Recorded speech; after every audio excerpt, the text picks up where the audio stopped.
Robert को खत्म करने के लिए बोला था और तूने इन सबको पकड़ लिया। कौन है ये लोग? हमने रॉबर्ट को हर जगह ढूंढा लेकिन वो कहीं नहीं मिला।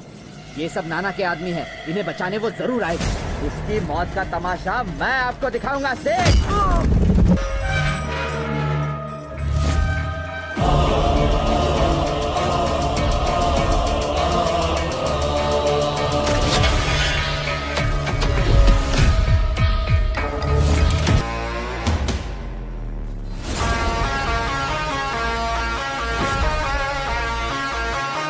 कौन है बे तू? राघव, रॉबर्ट का दोस्त। ओ, तुझे इधर भेजकर वो कहाँ गया? डर के भाग गया क्या? ना वो कभी भागा है और ना ही कभी भागेगा, लेकिन तेरा आज जो हश्र होने वाला है वो तू सोच भी नहीं सकता। ऐसा क्या?